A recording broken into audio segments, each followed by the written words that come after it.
기도합니다. 하나님, 이곳에 오셔서 좌정하소서.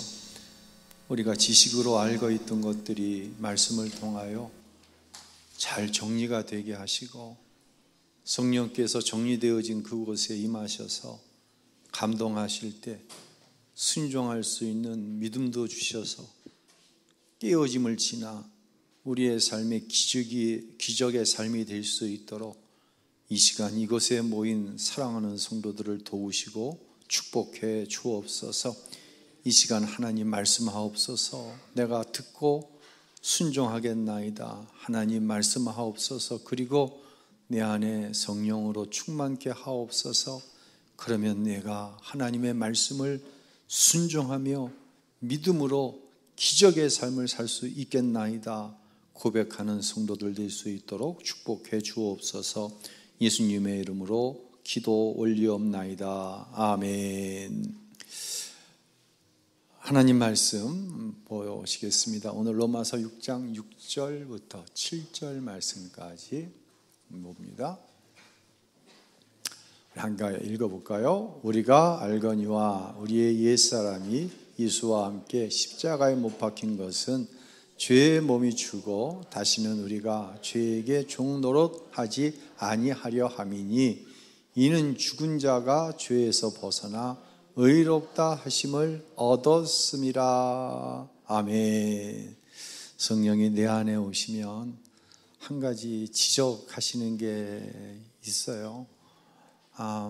사는 동안 죄 질 수 있지 이런 생각을 가지고 살았는데, 성령이 정말 내 안에 오시면 죄가 더러워지고 죄 짓는 내가 싫어지고, 죄는 질 수 있는 것이 아니라 죄는 지으면 안 되는 것이지, 자꾸만 내 안에서 우리를 지적하시고 내 죄를 조명하시고 싫어하게 하시고, 그렇죠? 그런 은혜의 역사가 나타나는 것이죠. 자, 오늘 누가 이미정 권사님 읽으실 차례죠. 예, 이미정 권사님 누가 하나 톡 찍고서 시작해 주시죠. 누구 찍으실래요? 누구요? 예? 곽상위 집사님 어디 있어요? 찍혔어요? 다음 주는 아니구나. 그 다음 주 준비해 주시기 바랍니다. 자, 오늘은 조금 분량이 될 것 같아요. 됐는데 정리하고 넘어가야 될 게 있기 때문에 여러분 좀 졸립더라도 이 오후야 제자형육은 잠을 깨워드리면서 진행을 해야 되니까 힘든데, 오늘은 그냥 좀 바로 넘어가죠. 권사님 읽어주세요. 스티븐, 나는 너를 원한다. 오늘날 교회 안에는 은혜를 누리며 사는 삶에 대해 알지 못하는 사람들이 많다. 은혜의 삶이란 예수님이 우리의 삶 가운데 임재하시도록 초청하는 삶이다. 예, 은혜의 삶이 뭐예요? 은혜의 삶이 뭐죠?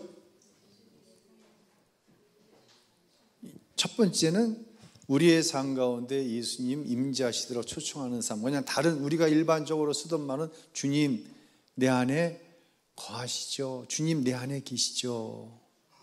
첫 번째 단계. 두 번째 단계는 그분의 생명이 나를 통해 나타나시도록 하는 것. 우리가 흔히 쓰는 말로 나는 죽고 내 안에 계신 예수님이 내 삶에 드러나는 것. 이것이 뭐다? 은혜의 삶이다. 예수님이 내 안에 계시고 나는 죽고 내 안에 예수님이 내 삶에 드러나는 것. 이것이 바로 은혜의 삶이다. 또 하나 점검하고 넘어가야 할 단어가, 우리는 지금까지 은혜 가운데 거하는 삶이 어떤 것인지, 기적의 삶이 왜 이렇게 중요한 것인지, 기적의 삶을 누구를 통해서 우리가 좀 예를 들었죠? 모세가 몇 살 살았어요? 120년. 아이고 많이도 살았지. 여기에 집중할 것이 아니라 모세의 삶이 몇 부분으로 나뉘어져요? 세 부분. 첫 번째 40년은 어디에서 삶? 왕궁에서 삶. 두 번째 40년은 어디에서 삶? 광야 미디안에서의 삶. 광야의 삶은 모세가 어떻게 되어지는 시간들이었어요? 깨어지는 시간들이었다. 사람이 생각하기에는 왕궁에서의 삶 그대로 이집트에 있는 히브리인들을 구원하는 게 쉬워요? 아니면 아무것도 아닌 존재로 이집트에 가서 이스라엘 백성을 끄집어내는 게 쉬워요? 사람의 생각으로는 왕자의 신분으로 끄집어내는 게 훨씬 쉽죠. 그러나 하나님의 생각은 다르다는 거예요. 왜 달라요? 왜 달라요? 무엇이 달라요? 지난 금요일 날 심야 때 말씀을 드렸어요. 지난 금요일 날 심야 설교 제목이 뭐였죠? 무슨 신앙과 무슨 신앙? 홍해신앙과 요단강 신앙. 홍해신앙은 뭐예요? 나는 가만히 있으면 하나님이 홍해를 가르는 거예요. 그래서 기적을 통해 오히려 내 믿음이 자라나는 신앙. 요단강 신앙은 뭐예요? 내가 하나님의 말씀에 믿음으로 순종할 때 요단강이 갈라지는 신앙. 그래서 내 믿음으로 기적을 이루며 사는 신앙. 하나님은 광야 생활 40년 가운데 이스라엘을 홍해 신앙에서 요단강 신앙으로 바꿔주시는 거예요. 그러니까 40년은 이스라엘이 어떻게 되는 시간이 깨지는 시간이에요. 그때 뭐가 나타나는 거예요? 가나안은 하나님의 기적이 없으면 안 되는 것이에요. 가나안은 곧 하나님의 기적이에요. 그래서 가나안이 젖과 꿀이 흐르는 땅인 거예요. 저와 여러분에게 깨어짐의 시간이 없다고 하는 것은 뭐도 없는 것 같냐면 하나님께서 이루시는 기적을 경험하는 것도 없는 거예요. 그러니까 깨어짐은 하나님께서 깨트리시는 것은 곧 어디로 나가는 거예요? 기적으로 나가는 거예요. 기적의 삶을 향한 문이 뭐냐? 깨어짐이라는 거예요. 그것이 이제 용어적으로 좀 정리가 되고 넘어갔으면 좋겠습니다. 자, 권사님 70쪽에 둘째 줄부터 읽어 주시기 바랍니다. 예수님이 우리를 통해서 산다는 것은 도덕적인 삶을 초월해서 사는 것을 말한다. 예수님을 모르는 사람도 도덕적인 삶을 추구한다. 그러나 그리스도인은 그리스도인이 아닌 사람보다 훨씬 더 많은 능력을 가지고 그것을 누리는 기적의 삶을 살 수 있다. 그러나 육체가 그것을 방해한다. 육체는 자족함을 원한다. 예수님은 우리 삶에 역사하셔서 우리가 자족함을 포기하는 자리로 인도하신다. 이것은 그리스도의 충만한 삶을 경험하는 데 절대적으로 필요한 부분이다. 여기서 하나 또 정리하고 넘어가죠. 사람은 누구든지 도덕적인 삶을 원해요. 근데 세상 사람이 원하는 도덕적인 삶과 우리가 원하는 도덕적인 삶은 완전히 다른 거예요. 뭐 세상 사람이 나보다 더 도덕적인 사람 많아요? 적어요? 훨씬 더 많아요. 그러나 우리가 원하는 삶은 도덕적인 삶이 아니에요. 우리가 원하는 삶은 다시 말씀드리지만 기적의 삶인 거예요. 도덕적인 삶은요, 자기 안 깨트려요. 태어난 게 그런 거예요. 아니면 수양을 통해서 도덕적인 사람이 된 거예요. 근데 하나님께서 이루시는 기적의 삶은 하나님이 나를 깨트리시는 거예요. 어떤 삶을 살게 하기 위해서? 기적의 삶을 살기 위해서 나를 깨트리시는 거다라고 하는 거. 용어적인 정리하고, 자, 이제부터는 이 저자가 자기 이야기를 하기 시작합니다. 한번 여러분의 삶으로 적용을 해 보실 수 있기를 바랍니다. 나는 8살 때부터 읽어주세요. 나는 8살 때 신앙생활을 시작했다. 그동안 나는 할 수 있는 최선의 노력을 다해 예수님을 위한 삶을 살려고 열정을 쏟았다. 그러나 혼신의 힘을 다해 노력하다가도 지쳐서 뒤로 물러서는 일이 많았다. 그럴 때면 정죄감과 죄책감으로 힘들어하면서 새로운 삶을 살게 해달라고 예수님께 매달렸다. 그러고는 또 다시 헌신한 일을 되풀이했다. 이런 악순환을 반복하던 나는 어느 순간 스스로 지쳐버렸다. 이렇게 지쳐버리신 분들이 있어요. 어떤 기대를 가지고 신앙생활을 시작하는데 기대대로 안 되는 거예요. 흔히 이야기하는 우울증에 걸렸다, 공황장애가 왔다, 인생에 있어서 살만하니까 이런 분들 굉장히 많아요. 목사님들 가운데도 이런 분들 많이 있어요. 목사님들 가운데도 이런 우울증에 빠져서 극단적인 선택을 하는 사람이 있어요. 여러분 가운데도 있어요. 왜요? 내가 이 정도면 이게 뭐예요? 내가 이 정도면 이게 자족이거든요. 내가 이 정도면 뭐 하나님의 복을 받을 만하지 않나? 하나님의 나를 이 정도 되면 뭐든지 내가 원하는 대로 기대하는 대로 다 잘 돼야 되는데 아닌 거예요. 인생이 삶이 그렇지 않은 거예요. 이럴 때 빠져들어가는 게 뭐다? 우울증이다. 자족을 깨뜨리지 않으면요 신앙생활 하면서도 세상 사람들과 똑같이 이러한 것들이 밀려옵니다. 자, 계속 읽어주세요. 그런데 좋은 소식을 들었다. 여기에서 벗어날 길이 있다는 것이다. 우리는 하나님이 모세의 삶을 통해서 어떻게 역사하셨는지, 즉 모세가 어떻게 자족함을 내려놓게 되었는지를 보았다. 모세는 영화와 고난과 기적의 생애를 통해 하나님의 능력을 직접 경험했다. 이처럼 하나님의 쓰임을 받은 사람들의 생애를 살펴보는 것은 매우 흥미롭다. 나는 하나님의 이름이 스스로 있는 자가 아니라 스스로 있었던 자가 아니라 스스로 있는 자라는 사실이 얼마나 반가운지 모른다. 모세로부터 수천 년이 지난 지금도 우리가 성경에서 만나는 하나님이 여전히 보좌에 앉으셔서 그분의 백성들에게 동일한 일을 행하고 계시다는 사실이 얼마나 나를 기쁘게 하는지 모른다. 하나님이 어느 목사를 깨어짐의 자리로 극적으로 인도하셨던 이야기를 함께 나누고 싶다. 나는 그 사람을 오랫동안 알아왔고 오랜 세월을 그와 함께 살았다. 예상했겠지만 그 사람은 바로 나다. 오랫동안 나는 나만이 옳고 내가 최선이라고 생각해왔다. 그러나 몇 년 전에 주님이 주시는 진리의 말씀을 통해서 나는 깨어졌다. 그리고 모든 부담에서 자유하게 되었다. 나는 8살 때 그리스도인이 되었고 하나님을 사랑하는 믿음의 가정에서 자랐다. 10살 되던 해에 하나님은 나를 목사로 부르셨다. 교회에서 담임 목사의 설교를 유심히 듣던 8살 소년 시절의 기억이 생생하다.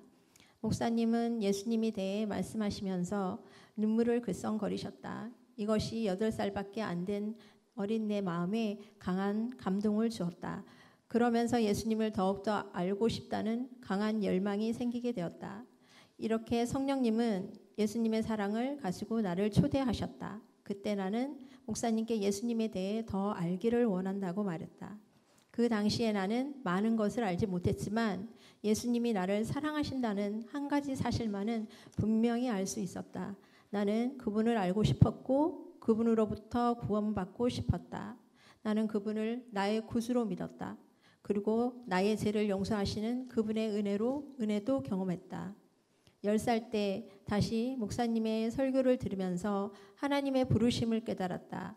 나는 목사님을 찾아가 주님은 내가 설교하기를 원하시는 것 같다라고 말했다. 16살 때부터 나는 본격적으로 사람들 앞에서 설교를 하기 시작했다. 나는 청년들의 모임에서 첫 설교를 했다. 주님 앞에서 우리의 옛 사람을 죽이기 위해 어떻게 해야 하는지, 하나님이 나를 어떤 사람으로 부르셨는지 알기 위해 얼마나 노력해야 하는지를 설교했다. 그 후 나는 이런 내용의 설교를 21년 동안이나 해왔다.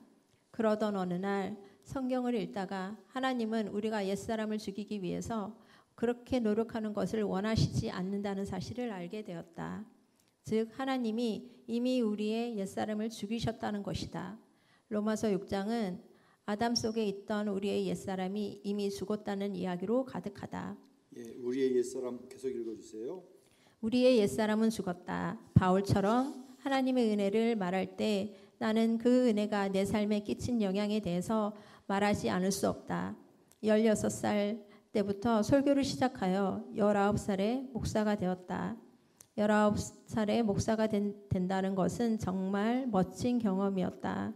나는 사랑이 넘치는 교회를 섬겼고 그 교회의 지도자들은 대부분 65세 이상인 분들이었다. 19살의 왕성한 청년 목사는 거리에 나가 열심히 복음을 전했다. 내가 너무 젊어서 나이 많은 성도들과 함께 복음을 전하러 가면 사람들은 그분들을 목사라고 생각했고 나를 교회 청년으로 보기도 했다.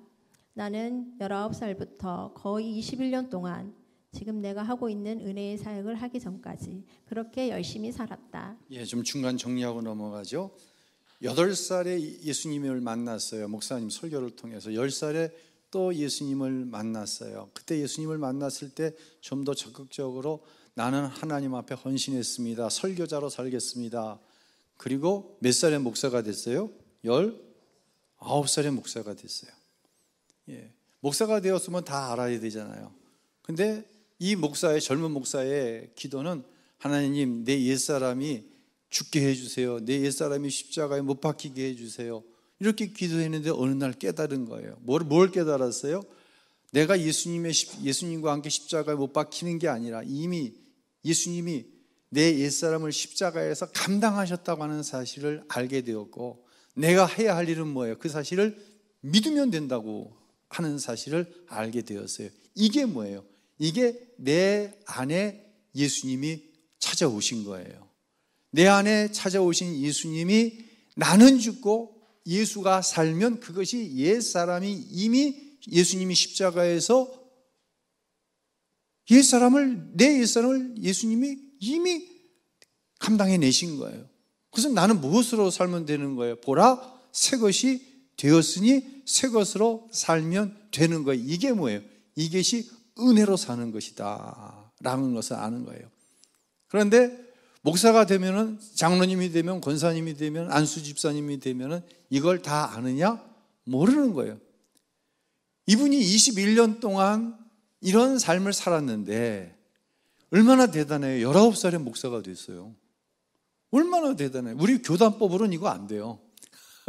우리 교단법엔 27인가 나이가 지정이 되게 정해져 있어요. 27살인가 29살인가.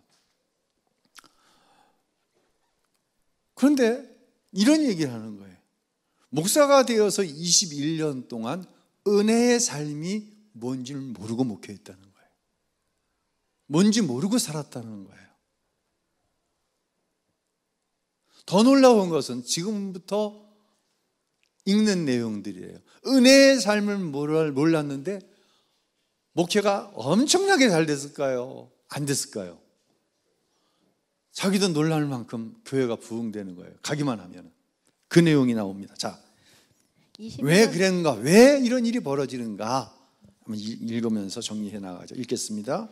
21년 동안 감사하게도 주님은 사랑하고 사랑받을 수 있는 교회를 허락하셨다. 나는 대형교회 목사는 아니지만 주님은 내가 섬기는 교회를 늘 축복해 주셔서 나로 하여금 목회자로서 충분히 성공했다고 느끼게 하셨다. 나는 목회를 좋아하기 시작했다. 이것이 잘못된 것은 아니다. 그러나 나를 부르신 하나님보다 일 자체를 더 사랑하게 된 것이다. 내 마음에 문제가 생긴 것은 아니었다. 내 마음은 여전히 진지하고 열정적이었다. 그런데 조금씩 내 초점이 바뀌어갔다. 예수님께 온전히 집중하기보다는 예수님을 섬기는 일에 집중하고 있었다. 예, 점검. 나는 예수님께 집중하고 있습니까? 아니면 흔히 얘기하는 주의 일에 집중하고 있습니까?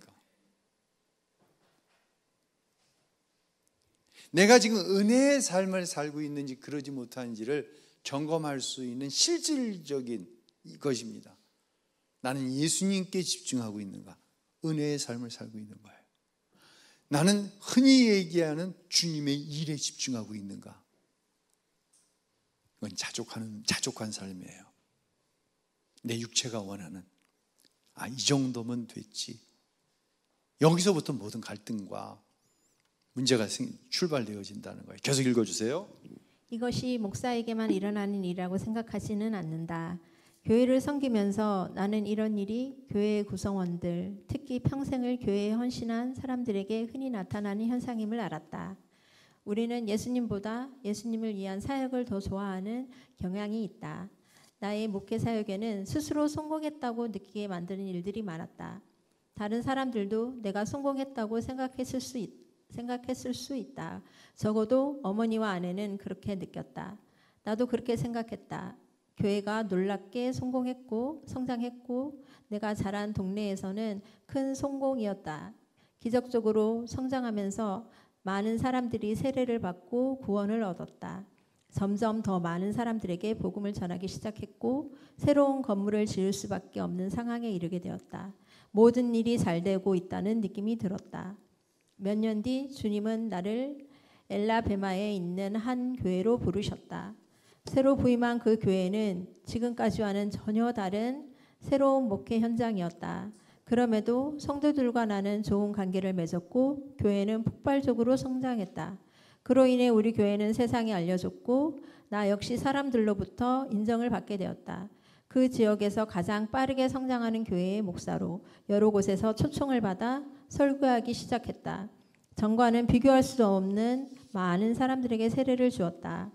잠깐 여기까지 말하는 동안 내 안에 일종의 경쟁의식이 잠재되어 있었다는 사실을 감지할 수 있었는가? 그것이 당시 내 모습이었다. 그때 나는 그 도시의 유명한 종교 지도자들에게도 인정을 받았다. 얼마나 마음이 흐뭇했는지 모른다. 사람들은 나를 좋아했고 나도 그분들을 좋아했다. 우리는 모두 선한 사람들이었다. 그런데 문제가 생겼다. 그리고 나는 그 문제가 무엇인지 알아채게 되었다. 좋지 않은 어떤 외부적인 일이 발생한 것은 아니었다. 바로 내 자신에게 문제가 생긴 것이다. 나는 생명을 억지로 쥐어 짜내는 단계까지 가버렸던 것이다.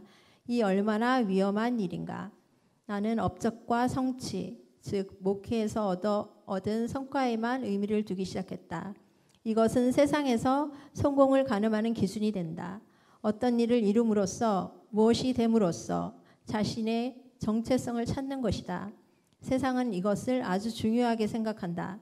내가 섬기던 교회를 통해 주님은 나를 축복하셨다. 주님의 도우심으로 많은 일들이 일어났다. 그런데 그것이 해로운 것은 아니지만 나는 그것을 인생의 전부인 것처럼 생각하기 시작했고 무언가 특별한 업적을 남기는 사람이 되고자 했다. 나를 통해 이 교회를 세우라는 하나님의 부르심이 있다고 느꼈던 것이다. 부르심이 잘못되었던 것이 아니라 나 스스로의 노력으로 그 모든 일을 해내려고 했던 것이 잘못이었다. 나는 그런 자세로 주님 앞에 서 있었다. 수년 동안 이렇게 교회를 섬기던 어느 날 마침내 애틀랜타의 한 교회로부터 전화를 받았다. 그 교회는 교회 성장의 은사와 능력이 있는 목사를 찾고 있었다. 그때까지 나는 이런 전화를 많이 받았지만 거절했었다. 그런데 그날 이들과 대화를 나누는 동안 하나님이 나를 이곳으로 인도하신다는 느낌을 강하게 받았다.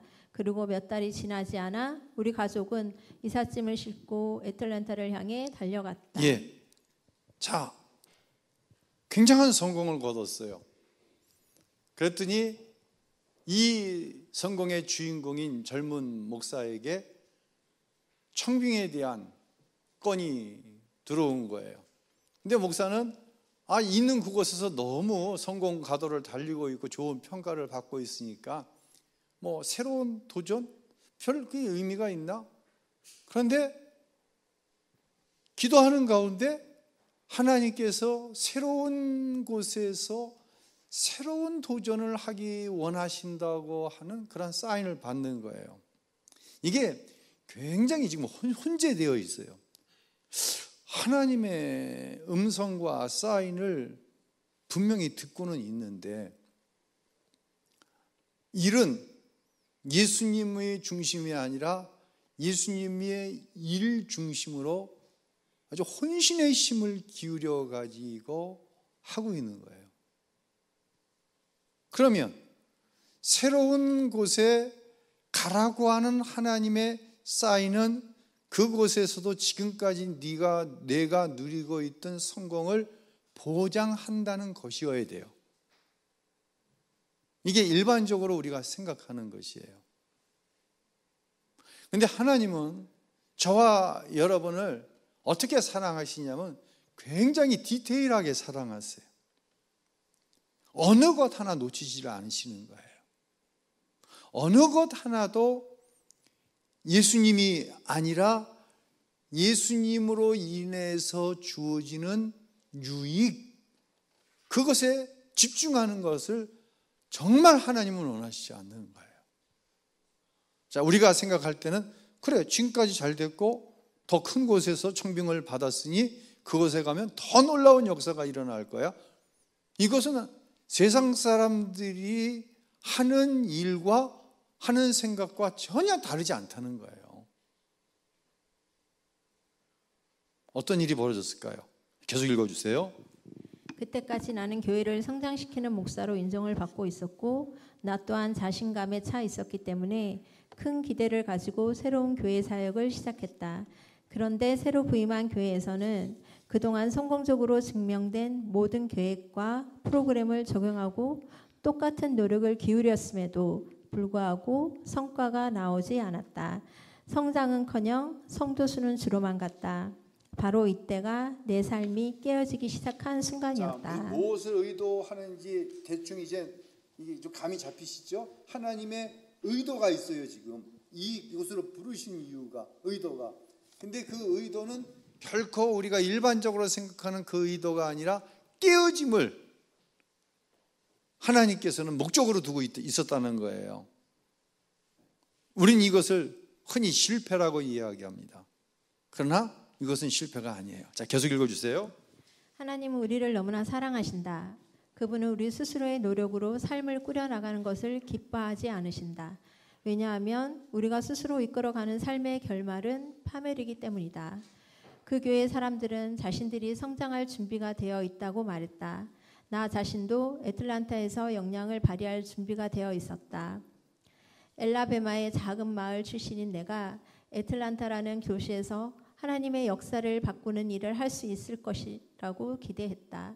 그래서 책과 설교집을 비롯해 훌륭한 프로그램을 모두 챙겨서 하나님을 위해 일하러 온 것이다. 나는 정말 열심히 일했다. 나는 온통 열정으로 가득 차 무슨 일이든 해낼 수 있다고 생각했고 누구보다 자신이 있었다. 그러나 이 교회에서 벌어지는 상황은 나를 너무도 놀라게 했다. 내가 하는 모든 노력에도 불구하고 전혀 아무 일도 일어나지 않았던 것이다. 그것은 내게 너무도 새롭고 이상한 일이었다. 성장하지 않는 교회에서 목회를 한다는 것은 그때까지 생각도 할 수 없었던 일이었다. 이 상황을 어떻게 이해해야 할까?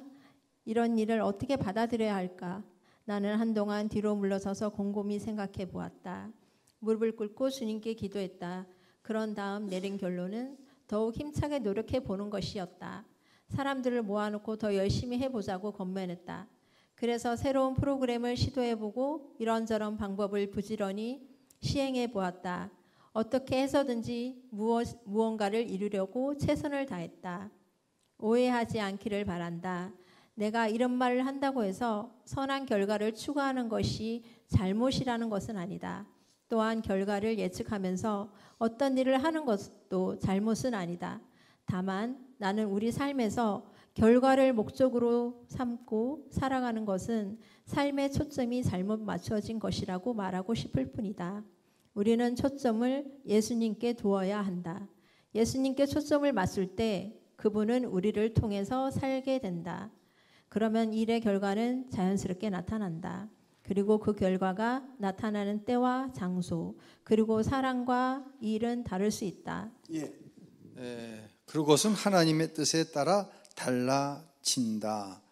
자, 오해하면 안 됩니다. 내가 교회를 열심히 하는 거, 이거 잘못된 거 아니라 그러는 거예요. 그런데 하나님께서 부르셔서 하나님을 사랑하는 사람에게는 모든 것이 합력하여 선을 이룬다고 말씀하시는데 여기에 그 의미가 있는 거예요.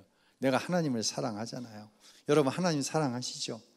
그래서 교회를 열심히 하는 거잖아요. 저는 의심하지 않아요. 여기 앉아 계신 여러분 모두가 하나님 사랑해서 하나님이 일 열심히 하는 거예요. 그런데 그렇게 가다가 우리가 굉장히 빠지기 쉬운 오류가 있다는 거예요.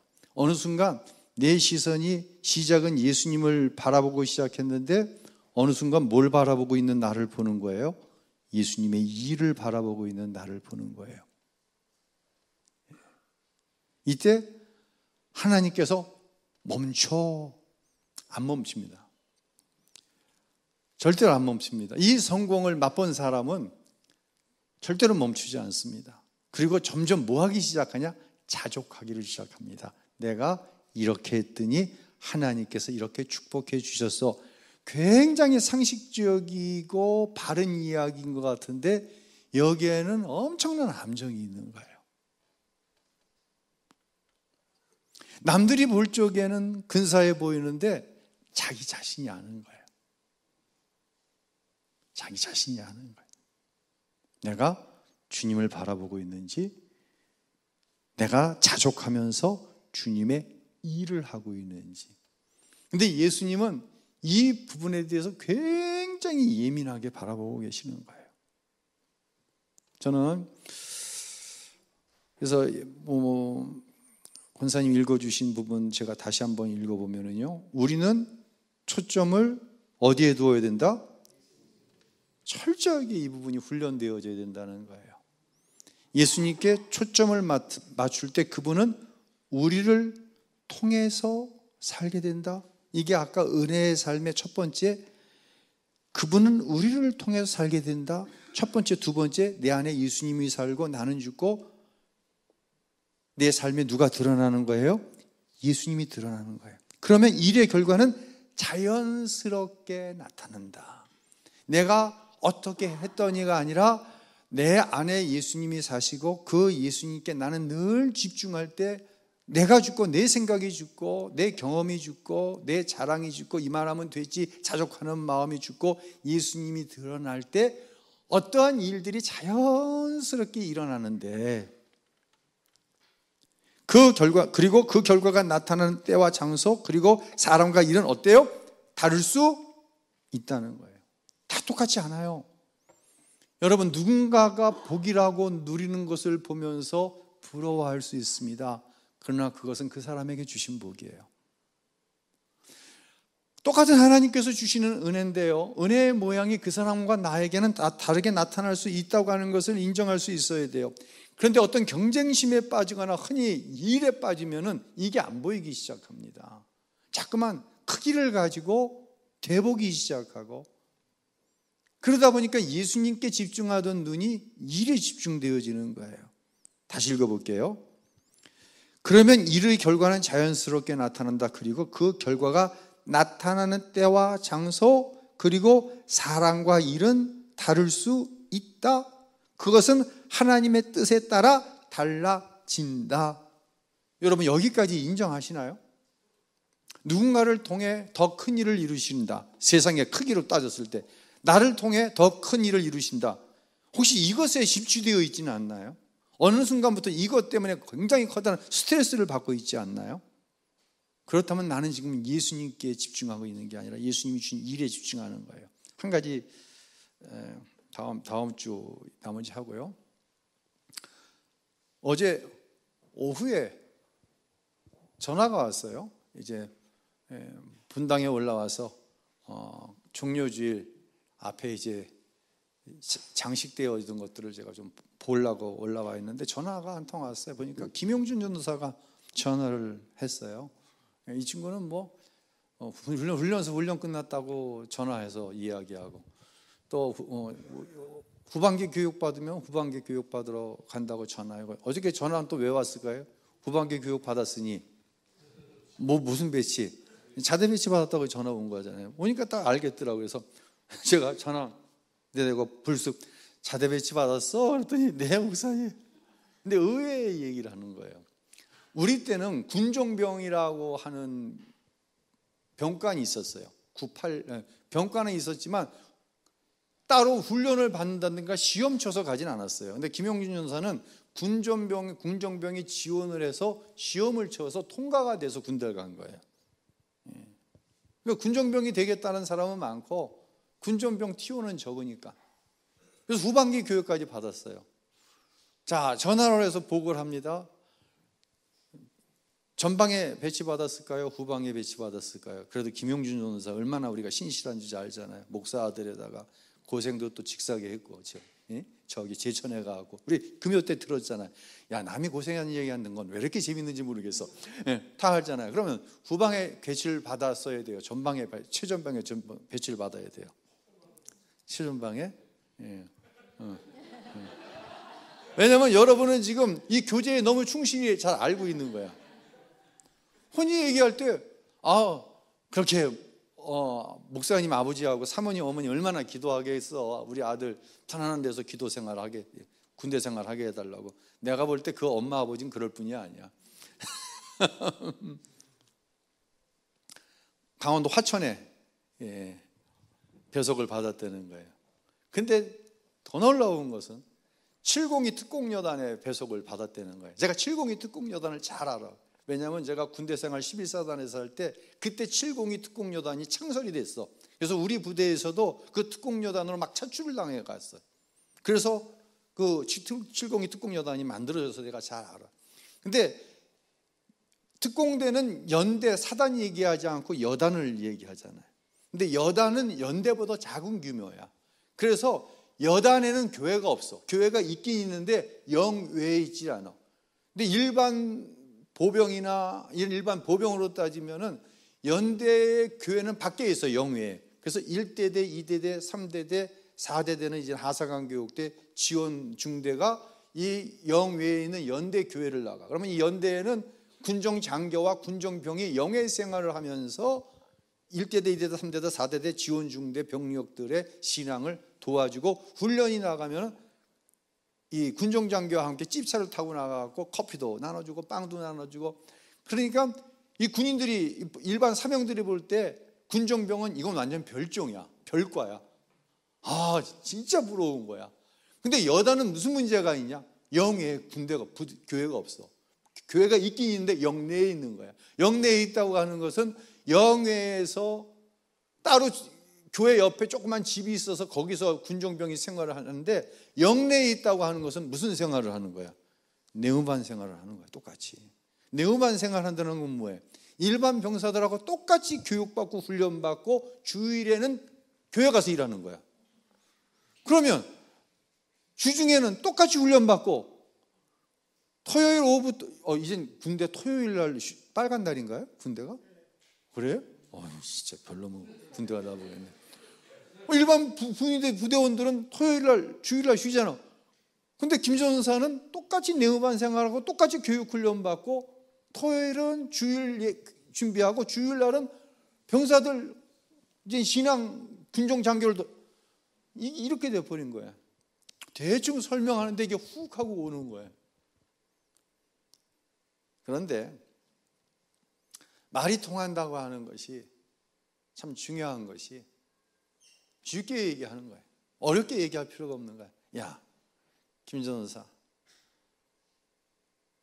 하나님이 김전사를 특별히 사랑하시는 것 같다 하니까 그 친구 그 특유의 웃음이 있잖아. 막 이렇게 웃으면서 목사님 맞다고. 그런 것 같다는 거야. 그냥 동의를 해버리는 거예요. 만약에 우리 아들놈한테 그랬으면, 아빠 정신 좀 차려요. 아들을 위해서 얼마나 기도를 형편없게 했으면. 아니, 제가 군종사병 시험까지 봐갖고 후반기 교육까지 봤는데, 세상에 교회가 영내에 있고 내무만 생활하면서 주말이면 쉬지도 못하고 주일이면, 그리고 훈련은 똑같이 나가고 훈련 준비하는데, 그러니까 자기는 후반기 교육 받으면서 군정병 가면 영외 생활하고 훈련 나가면 찝차 타고 다니면서 커피 나눠주고 빵 나눠주면 일반적인 그 생활을 하는데, 자대 배치 받자마자 훈련 준비하라고 그런다는 거예요. 근데 말이 쉽게 하는 거예요. 하나님이 김전사 특별히 생각하시는 게 있나 보다.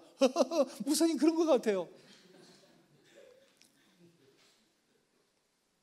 이게 뭐예요? 이게 예수님께 집중하는 거예요. 흔히 얘기하는 주의 일에 집중하면 이 얘기는 틀린 얘기가 된다니까요.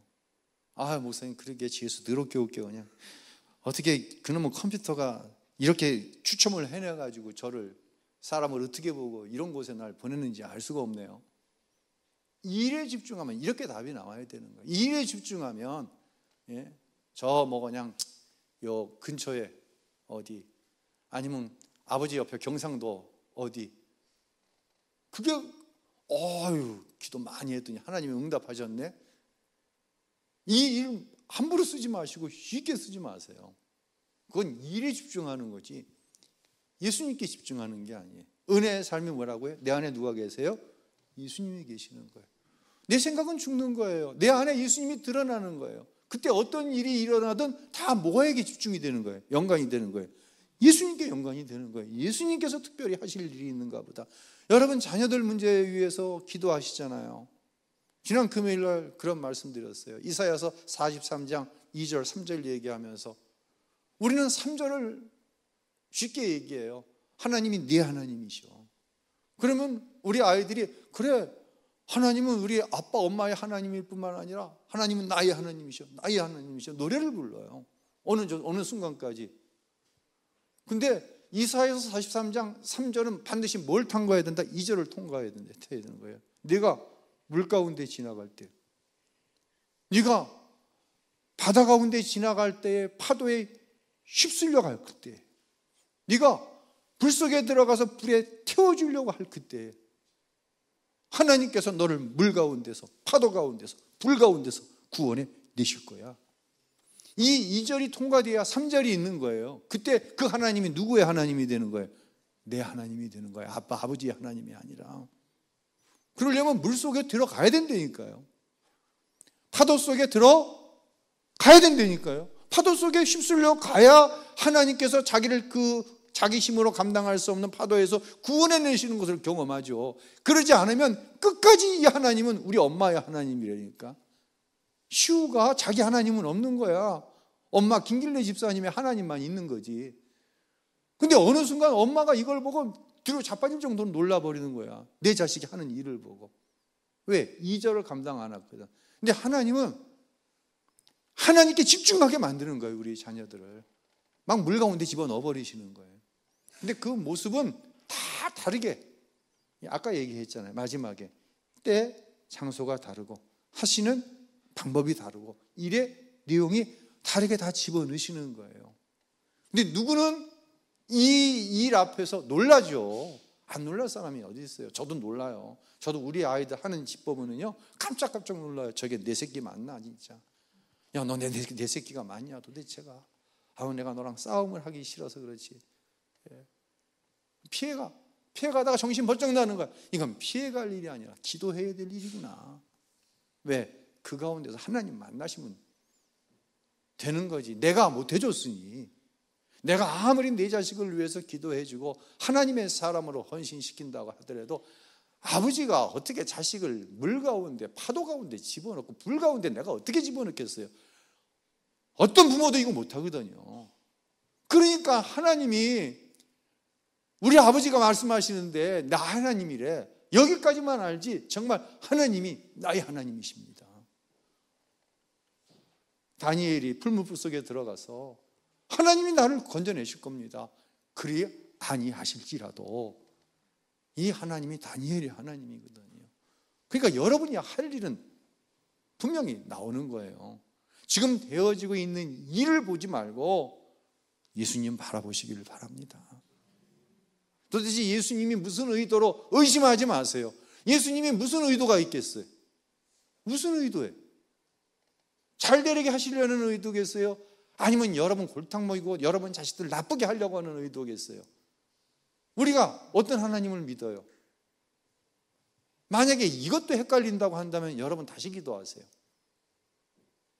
답은 분명히 나오는 거 아니에요. 하나님께서 뭐 하진이를, 얼마나 하진이를 서 기도했는데, 내가 기억하는 하진이가 있는데, 고등학생 때 그 새벽에 알바 끝나고 맨발로 새벽기도 끝났는데 교육관에 내려와서 무릎으로 꿇던 하진이가 내 머릿속에 있는데, 예수님 바라보세요. 그리고 내가 해야 할 일은 딱 하나예요. 기도하는 일이에요. 기도하는 일이에요. 부모된 여러분이 하실 수 있는 일은 하나밖에 없어요. 여러분이 어떻게 물, 불 못 집어넣어요. 우리는 안 들어가면 나의 하나님이 없어요. 그러니 하나님이 집어넣으셨잖아요. 나는 기도해야 돼요. 여러분 기도하시길 바랍니다. 이게 뭐예요? 이게 예수님을 바라보는 거예요. 이게 내 안에 예수님이 계시고 나는 죽고, 부모된 내 생각은 뻔하잖아요. 무조건 꽃길로만 가는 거죠. 뭐 그 정도입니까? 물은 내가 들어갈게. 불, 야, 넌 들어가지 마. 엄마가 들어갈게. 이게 내 마음이잖아요, 솔직하게. 그때 우리는 예수님 바라봐야 됩니다. 그리고 기도해야 합니다. 그때 누가 하세요? 하나님이 하십니다. 바로 이 21년 목회를 했지만 은혜의 삶이 무엇인지 알지 못하는 목사에게 하나님 찾아오셔서 깨뜨리기 시작하시는 거예요. 지금까지 여러분들이 경험해보지 못한, 그러나 잘 살았다, 승리하며 성공하며 살았다는 여러분을 찾아오셔서 하나님이 여러분의 삶을 깨뜨리기 시작하시는 거예요. 어떤 삶으로 넘어가게 하기 위해서? 기적의 삶으로 넘어가게 하기 위해서. 이 부분에 대해서는 여러분 믿으시기 바랍니다. 예. 오늘 여기까지 하도록 하고요. 다음 주에 좀 더 여러분이 선명하게 볼 수 있게끔 교재가 잘 준비되어 있습니다. 찬양하죠.